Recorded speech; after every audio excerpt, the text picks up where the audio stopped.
Hello बच्चों, कैसे हो आप सब लोग। उम्मीद करता हूँ आप बहुत अच्छे होंगे और हमारे वीडियोज़ का आप लाभ उठा रहे होंगे। तो चलिए हम चलते हैं आगे। हमारी जो प्रश्नावली है वो चल रही है 9.3 कक्षा 9 और हम क्वेश्चन नंबर 9 पर आ चुके हैं। ठीक है, तो आपके सामने क्वेश्चन नंबर 9 का चित्र बना हुआ है, आप देख सकते हो। और इस चित्र में दो वृत्त दो बिंदुओं पर प्रतिच्छेद कर रहे हैं। तो ये है एक बड़ा वाला वृत्त, ठीक है, ये बड़ा वाला वृत्त है और ये छोटा वाला वृत्त है। दो बिंदु हैं, एक तो बी और एक सी। इन दोनों बिंदु पे क्या कर रहे हैं, ये आपस में काट रहे हैं। ठीक है, तो दिया क्या है, दिया है दो वृत्त बिंदु बी व बिंदु सी पर प्रतिच्छेद करते हैं तथा और कुछ लाइन यहाँ बनी हुई हैं। तो कौन कौन सी लाइन आपको दी गई हैं, तथा बिंदु बी से जाने वाली दो रेखाखंड ए बी डी और पी बी क्यू हैं। तो बिंदु बी से यहाँ पर दो रेखाखंड बने हुए हैं, एक बन रहा है ए बी और डी और दूसरा बन रहा है पी बी और क्यू। तो बच्चों आप देख सकते हो ये दोनों रेखाखंड एक दूसरे को प्रतिच्छेद कर रहे हैं बिंदु बी पर। तो यहाँ पर कुछ कोण बनते हैं जिनके बारे में आप जानते हैं कि जब इस तरह से क्रॉस बनता है तो आमने सामने के जो कोण होते हैं उनको शीर्ष अभिमुख कोण कहते हैं। तो वो बराबर होते हैं। ठीक है, तो इनका यूज कर सकते हैं। तो ये गुण आपको पता होना चाहिए। ठीक है, तो चलिए आगे क्या सिद्ध करना है इसमें बात करते हैं। तो सिद्ध करना है कोण ए सी पी बराबर क्यू सी डी। कहाँ है ये कोण, A C P Q C D, यानी ये वाले कोण आपको सिद्ध करने हैं बराबर। ठीक है, अब आप चित्र को जरा ध्यान से देखिए। यहाँ पर कुछ कोण ऐसे हैं जो एक ही वृत्तखंड में बने कोण हैं, तो वो आपस में कैसे होंगे, बराबर होंगे। राइट, तो यहाँ पे मैंने, चलो शुरू करते हैं सवाल। तो चित्र अनुसार कोण ए सी पी बराबर ए बी पी, एक ही वृत्तखंड में बने कोण कैसे होते हैं, समान। अब कैसे है ये देखो, ए सी पी कहाँ पर है, ए सी पी और ए बी पी। तो ए पी चाप के द्वारा एक ही वृत्तखंड में ये कोण बन रहे हैं, ए सी पी और ए बी पी। तो बड़े वाले वृत्त में ये दोनों कोण बन रहे हैं एक ही वृत्तखंड में, तो इसलिए दोनों का मान कैसा होगा, बराबर। इसी तरह छोटे वृत्तखंड में भी बनेंगे, छोटे वाले जो छोटा वाला वृत्त है ना उसमें भी सेम बनेंगे कोण। तो कौन से कोण है देखो, क्यू सी डी और क्यू बी डी, ये दोनों कोण एक ही वृत्तखंड में कौन से चाप के द्वारा बनना है, इस चाप के द्वारा, यानी क्यू डी चाप के द्वारा ये बने हुए कोण है छोटे वृत्त के अंदर। तो ये भी एक ही वृत्तखंड में बने कोण है, इसलिए कैसे होंगे, समान। तो देखिए बच्चों, ए सी पी बराबर ए बी पी हो गया है, समीकरण 1 डाल दिया है। क्यू सी डी बराबर क्यू बी डी हो गया है, समीकरण 2 डाल दिया है।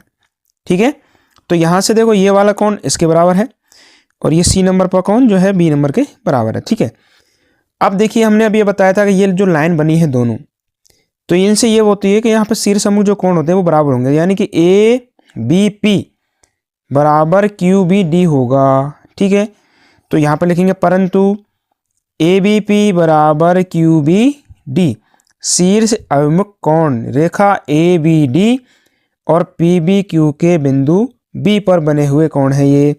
तो एक रेखा तो बन गई ए बी डी, दूसरी है पी बी क्यू। तो जिसके बिंदु बी पर ये कोण बन रहे हैं शीर्ष सम्मुख आमने सामने, तो इसलिए दोनों कैसे होंगे, बराबर। तो ए बी पी बराबर क्यू बी डी। ठीक है, तो ये हो गया ए बी पी बराबर क्यू बी डी। अभी आपने इससे पहले जो समीकरण बनाए थे दो, वहां पर आप देखेंगे कि एक तरफ ए बी पी लिखा हुआ है एक समीकरण में, समीकरण नंबर 1 में, और समीकरण नंबर 2 में एक तरफ लिखा हुआ है क्यू बी डी। अब चूंकि ये दोनों ही बराबर हैं, इसका मतलब तुलना कर दी जाए तो इनके RHS बराबर है तो LHS भी बराबर हो जाएंगे। LHS में क्या लिखा हुआ है, ACP बराबर QCD हो जाएगा। तो चलिए तुलना कर देते हैं। समीकरण 3 में 1 व 2 से मान रख दिया, चलो तो हमने यहाँ पे मान ही रख दिया डायरेक्टली। APB का मान रख दिया है ACP समीकरण 1 से, और QBD का मान हमने समीकरण 2 से रख दिया है QCD। तो जैसे ही हम समीकरण 3 में ABP की जगह लिखेंगे ACP, समीकरण 1 से लिखा तो ACP हो गया यहाँ पे, और QBD की जगह समीकरण 2 से लिख दिया QCD, तो QCD हो गया। ये दोनों बराबर ही हैं, तो QCP बराबर हो जाएगा QCD। और इति सिद्धम, यही हमको सिद्ध करना तो इस चित्र में आपको केवल चित्र ही देखना है सवाल के अंदर, और ज़्यादा कुछ सवाल में गणना नहीं की गई है। बहुत ही आसानी से आपको केवल चित्र को ध्यान से देखना है कि कौन सा कोण वृत्तखंड में, एक ही वृत्तखंड बने कोण हैं जो बराबर हैं, और कौन सा ऐसा कोण है जो शीर्षमुख बनेगा, क्योंकि वहाँ पे 2 लाइन बनी हुई है बिंदु बी पर। तो बिंदु बी पर आमने सामने के जो कोण है वो दोनों क्या होंगे, समान। तो आपका उत्तर वहीं से आ जाएगा। तो बात समझ में आई आपको कि यहाँ पर 2 वृत्तखंड में एक ही वृत्तखंड बने कोण है 2, तो इस तरह से यहाँ से बराबर हो गए, और शीर्षमुख जो कोण है वो यहाँ से बराबर हो गए, और इन दोनों की तुलना कर दी है या इनका मान यहाँ से उठा करके 3 नंबर में रख दिया है। तो समीकरण 1 से ABP का मान रखा, ACP रख दिया यहाँ पे, और समीकरण 2 से QBD का मान ये रख दिया QCD, और दोनों हो गए बराबर। तो ACP बराबर QCD इति सिद्धम। अब आप इसको उतार लीजिए। चित्र आपके पास बना हुआ है, और एक बार और देख लीजिए।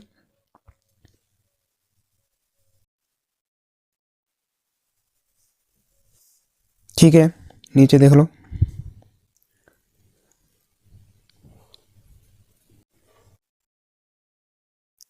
चलिए तो आगे बढ़ते हैं क्वेश्चन नंबर 10 की तरफ। Question number 10। तो क्वेश्चन नंबर 10 का ये चित्र आपके सामने।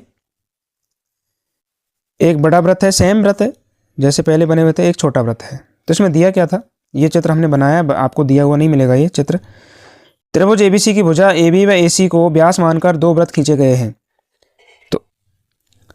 तो इसमें एक त्रिभुज दिया हुआ है ABC। तो इसकी 2 भुजाओं को व्यास मान करके 2 वृत्त बना दिए हैं। AB को व्यास मान करके ये वृत्त बन गया है, और AC को व्यास मान करके ये वृत्त बन गया है। तो दोनों वृत्त 2 बिंदुओं पे काट रहे हैं, A और D पर। ठीक है, तो त्रिभुज ABC की भुजा AB और AC को व्यास मान करके 2 वृत्त खींचे गए हैं। सिद्ध करना है कि दोनों वृत्तों का प्रतिच्छेद बिंदु D, तो इन दोनों वृत्तों का जो प्रतिच्छेद बिंदु दूसरा वाला आएगा D वाला, वो इस त्रिभुज की तीसरी भुजा पर स्थित होगा। तो बिंदु D त्रिभुज ABC की तीसरी भुजा BC पर स्थित है, ये हमको सिद्ध करना है। अगर बिंदु D इस रेखा पर स्थित है, इसका मतलब इस D के दोनों तरफ जो कोण बन रहे हैं, दोनों का जोड़ 180 होना चाहिए, यानी रेखा के युग्म यहाँ पर बनना चाहिए। तो इसलिए कोण BDA प्लस CDA बराबर 180 हमको सिद्ध करना है। तो BDA और CDA, इन दोनों कोणों का जोड़ हमको 180 सिद्ध करना है। तो चलिए शुरू करते हैं। तो चित्र अनुसार कोण BDA बराबर 90, कोण CDA बराबर 90 अर्धवृत्त में बना हुआ कोण है, जो कि समकोण होते हैं। तो दोनों के दोनों ही अर्धवृत्त में बने कोण हैं। इनको समीकरण 1 और समीकरण 2 हमने डाल दिया है। तो बहुत ही आसानी से सवाल हो जाएगा, बिल्कुल ही आप ध्यान से देखिए चित्र को। तो यहाँ पर देखो, सबसे पहले बड़े वृत्त में बात करते हैं। AB क्या है, व्यास, और जब AB के B और A बिंदु को D से मिला दिया है तो ये कोण बन गया यहाँ पे। तो ये जो कोण होगा ये 90 डिग्री का होगा, क्योंकि ये अर्धवृत्त में बना कोण है। ठीक है, इसी तरह से AC भी व्यास है, तो जब A और C को D से मिलाया तो यहाँ भी एक कोण बन गया, तो ये भी 90 होगा, क्योंकि ये भी अर्धवृत्त में बना कोण है, छोटे वाले वृत्त में। ठीक है, तो इधर बड़े वाले वृत्त में तो हो गया BDA, छोटे वाले में हो गया CDA। तो दोनों ही अर्धवृत्त में बने कोण है, इसलिए दोनों का मान क्या होगा, 90। अब आप समीकरण 1 और 2 मैंने डाल दिए यहाँ पे, तो इन दोनों को जोड़ दीजिए। तो समीकरण 1 प्लस 2 करने पर कोण BDA प्लस CDA बराबर 90 प्लस 90 यानी 180। तो BDA प्लस CDA बराबर हो गया 180, समीकरण 3। और यही हमको क्या करना था, सिद्ध करना था कि कोण BDA प्लस CDA का मान 180 आ जाए। तो इस सवाल में करने के लिए कुछ नहीं, बस ध्यान से आपको एक तो प्रमेय याद रखनी है कि अर्धवृत्त में बना हुआ कोण समकोण होता है, यानी 90 डिग्री होता है। तो जैसे ही आप इस प्रमेय को यूज करेंगे तो यहाँ पे 90 डिग्री आ जाएगा, और इधर भी 90 डिग्री आ जाएगा, और दोनों को हम जोड़ देंगे तो D बिंदु पर 180 हो जाएगा, 90 प्लस 90। और यही हमको सिद्ध करना था। तो इस तरह से आप कह सकते हो, अतः समीकरण 3 से स्पष्ट है कि युक्त दोनों कोण यह रैखिक युग्म बनाते हैं, इसलिए बिंदु D भुजा BC पर स्थित होगा या है। ठीक है, तो ये आपका हो गया है सिद्ध। अब आप इसको ढंग से उतार लीजिए, पहले आराम से। समझ में आया? नहीं आया तो आप कमेंट में लिख सकते हो।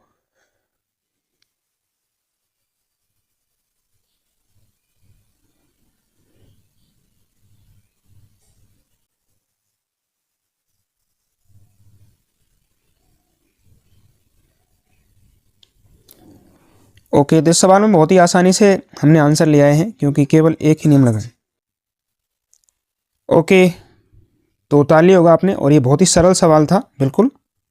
ठीक है, तो कोई भी चीज़ समझ में नहीं आती है आप हमें कमेंट में लिख सकते हैं, हमारा वीडियो आपको कैसा लग रहा है आप लाइक कर सकते हैं, और अगर अच्छा लग रहा है तो आप अपने वीडियो को चैनल को सब्सक्राइब भी कर सकते हैं, जिससे आने वाली वीडियो सबसे पहले आपके पास पहुंचेगी। ओके, तो आज के लिए इतना ही काफ़ी। थैंक यू, मिलते हैं अगले वीडियो में।